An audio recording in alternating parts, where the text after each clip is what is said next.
So we got so used to making a report about ourselves on the basis of this side of attention. What is the content which is being brought? Exactly. Yeah? So that's why I draw this line of being. Yes. Actually, it's not to be taken seriously. Okay? There is no line of being. But suppose this is the being. Then on this side is all the perceptual world. All phenomena, thoughts, pain, pleasure, all of this is there. Exactly. And you rightly said attention is going to all of this. Now, what is attention reporting back to? So attention is like your spy. So it is bringing you all this.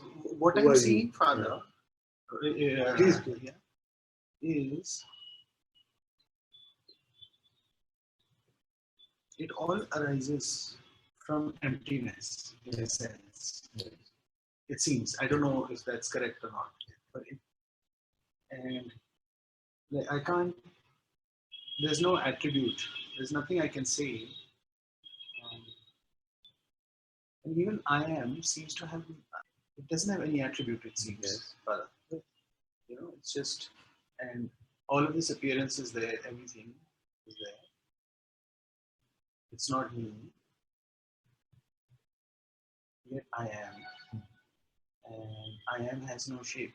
Or it seems like there is nothing to grasp. Yes, exactly. You know, there's no.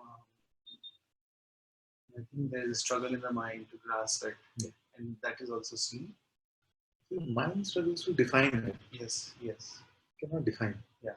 See, that's a grasp because you're not trying to grasp something that you can't leave. I ask you, can you stop being? So you can't stop being.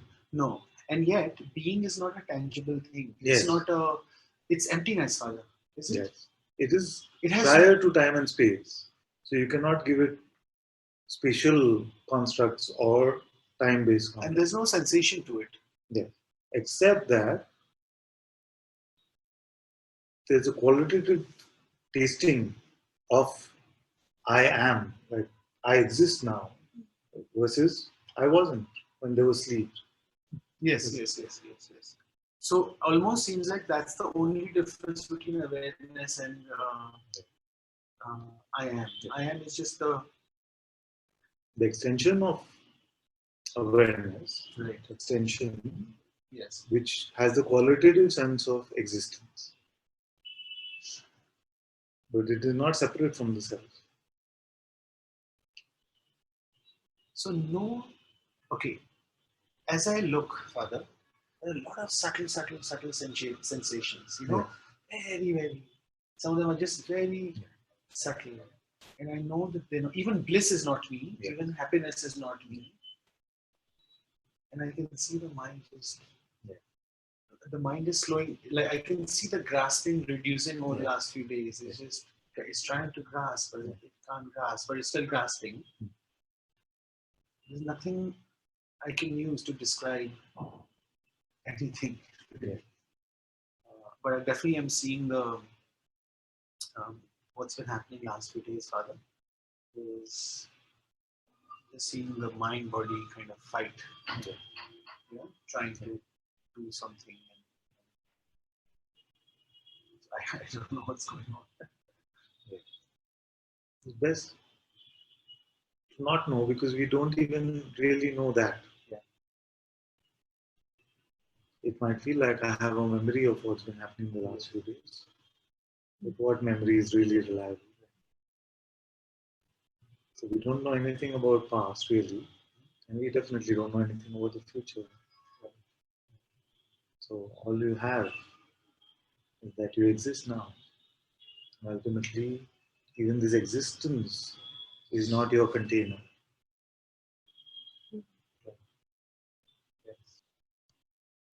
So if you don't go to anything past or future, and we don't go with any interpretation of any sensation, of anything on this side of I am, any perception. It feels like empty. Yes. But is it a perceptual empty in the sense of, is it like an empty room empty? No. Whatever it feels like, what witnesses that? The witnessing is just happening. Yes. Is it I empty see. or full? Doesn't have that quality. Even that is not there. You see? Can't see. So, although if I was to force you and say you have to pick one, and you say, okay, empty seems better It because seems full also. yes, actually, it's Yeah. true. So that's why we come to not applicable. Yeah. You see, but if we start satsang by saying not applicable to everything, then it won't make much sense. You see? So we have to use terms like empty. We have to use terms like positionless, referenceless, unchanging, primal Yeah. witness. And yet, you will see that nothing really applies to this. You are that no thing Yes. to which nothing applies. And yeah, Okay? And yet, nothing applies. I can't turn it off, and I'm really just watching it, Father. Is the mind really struggles to understand this? so I'm saying to you that you don't have to cater to the mind at all. Yes, Father. Whether it is struggling or relaxed. Yes. It's none of your concern Yes. anymore. Yes. Let it do its thing, whatever it has to do. But what's nice, Father, is that even Yeah. this checker guy is starting to be seen. Like you can, Yes. like in a sense, the checker guy is not affecting me. Yeah. It's not affecting. Yeah. There's something that Yeah. it can't touch. Yeah. You know. Yeah. It can only report on something. Yes. Okay. But And this is also the checker. This is tricky. And it happens very naturally for all of us when they say, I see the checker guy. Yeah, I see this one is also good.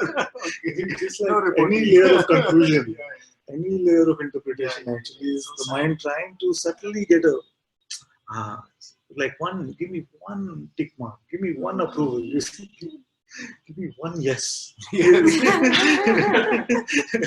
it seems like you come to Satsang, I'm like, no, not that. Yeah, even that is, no, not that. But this one, you know what I mean. No, please, come on. But actually, no, not that. This is like, then you see that the mind's always there, even including the self. And it could arise from very natural insight that you're having, but it likes to take on something. It could be very subtle.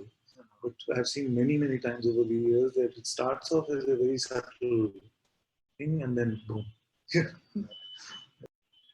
You know, if I see a bit of concluding, no, good. Thank you. is it? Because even our best conclusions actually are sometimes a defense mechanism from the wobbliness of just not knowing anything at all. Empty of all motion. But I'm telling you, you start enjoying this. So then all this which can feel like conclusions or where things are going or what is happening, it can feel like all this. No, no, I don't need this. The wonder of this play is so beautiful, empty of concept, that you will not want a concept to define. Right? Then concepts will arise from you just in this way, as it might seem like there are many others who are concept ridden. So some concepts might arise from your mouth to rid them of their concepts. But you will never take your own notions very seriously. So nature of the mind, not your concern now. How it is transitioning or not, nothing to do with you. What is happening in the body, also consciousness. Everything consciousness. And your inquiry has brought you here. And this is surrender. Or your surrender has brought you here. And this is your true inquiry. Here you are seeing that there is no difference, actually. Because the irrelevant has finally become irrelevant. Whether you call it inquiry or you call it surrender.